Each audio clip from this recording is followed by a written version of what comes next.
Je vais vous proposer une petite manip pour réduire les frottements et les glissements sur les embrayages d'une monture de NTX 90. Donc pour cette manip, il faudra d'abord retirer le tube de sa monture, c'est-à-dire défaire les deux petites vis qui sont sur le support de la monture, donc deux d'un côté et deux de l'autre. Donc après le tube sort tout seul. Donc pour l'arriver ensuite à une monture toute seule, c'est-à-dire comme ça, où on va procéder à la petite manip pour réduire les glissements. Voici la base de l'ETX 90. Le tube a été retiré. On va accéder maintenant donc à la partie moteur en azimut. Donc il va falloir retirer toutes les vis, c'est-à-dire les 5 vis qui tiennent cette flasque là, et bien sûr enlever, donc dévisser complètement cette partie là. Donc là on a libéré. En fait normalement il suffit de pousser ici pour chasser complètement. Voilà. Le but de l'opération est de rendre rugueux cet engrenage. Là j'ai fait une face, je ne sais pas si on le voit bien. Alors, la face à l'origine est brillante et lisse, et il va falloir la rendre un petit peu plus rugueuse en la rayant avec une toile abrasive. Donc faire idem sur cette partie ici, puisque ça c'est l'embrayage en fait. Donc il faut la rendre rugueuse. Donc moi je l'ai passé déjà au papier vert. Donc comme vous constatez, c'est du mat maintenant et rayé. Tout l'ensemble a bien été dégraissé. Alors soit avec de l'alcool à brûler, soit un peu avec de l'acétone. Par contre attention à l'acétone car c'est du plastique, donc il ne faut pas insister. Voilà, donc là pour l'engrenage, on va prendre un morceau de papier de verre et puis on frotte légèrement en faisant tourner au fur et à mesure. Alors évitez de faire en arrondi, c'est-à-dire des stries en arrondi, puisqu'il faut que ça engraine bien, donc il y ait le maximum de rugosité, donc je le fais perpendiculaire à l'axe de rotation. Voilà donc l'engrenage qui a été partiellement rayé, donc les deux faces, puisque c'est les deux faces qui font office d'embrayage, et dégraissé. Alors là on peut voir qu'il y avait un paquet de graisse dessus, donc complètement dégraissé, ainsi que le support. Donc en fait on n'est pas obligé de tout enlever, mais moi je veux vous le faire voir l'intérieur.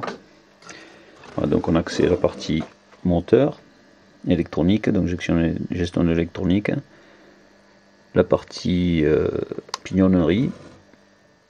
Donc je vais retirer l'autre partie de l'embrayage, voilà cette petite pièce, donc avec une partie téflon qui permet d'assurer une bonne friction. Et donc là aussi, vous voyez d'ailleurs, il y a encore la graisse dessus. Donc ça a dégraissé et rayé comme je l'ai fait sur l'autre partie, donc sur cette partie ici, et sur l'engrenage lui-même. Même chose à faire que sur l'autre, donc on va doucement avec une toile émerie légèrement rayée cette partie là, alors toujours par de l'axe vers l'extérieur. En fait, lorsqu'on regarde contre-jour, on se rend compte que la portée de l'embrayage en fait n'est pas utilisée complètement. On porte que sur l'extérieur et sur le centre. Donc légèrement en limant, on arrivera à un peu atténuer ces bords.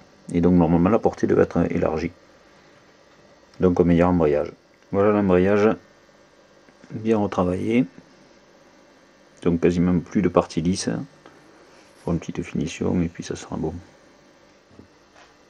Voilà donc comme se présente l'ensemble une fois remonté, donc dégraissé, rayé, donc en fait la bague téflon qui permet une bonne rotation, le première flasque d'embrayage, donc qu'on va retirer doucement, voilà, donc qui a été rayé, dégraissé,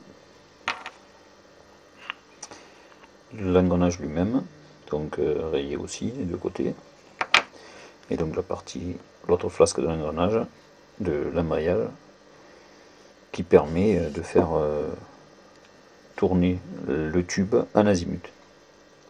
Donc on peut tout remonter.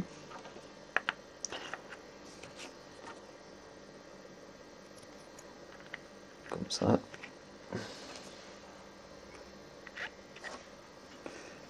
et on peut remettre en place sur la monture elle-même.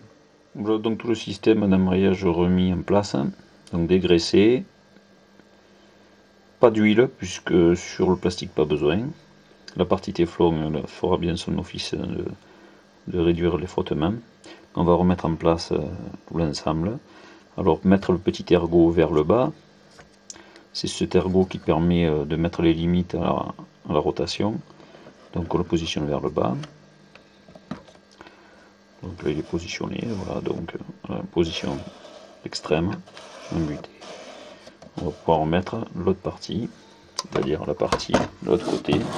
Ensuite on va remettre en place le disque gradué ainsi que la molette donc de serrage qui va être mise en place ici. Donc j'ai laissé un peu de graisse sur le pourtour qui en fait est un appui sur cette petite gorge là. Donc ça là on peut la laisser, elle ne risque pas au niveau de l'embrayage d'aller jusqu'à un embrayage donc pour remonter l'ensemble. Donc on visse tout simplement, voilà. Et donc on serre. Donc là ça ne bouge plus du tout. Pour déverrouiller bien sûr, vérifier que tout fonctionne bien. Donc on va faire la même chose pour la partie ascension droite,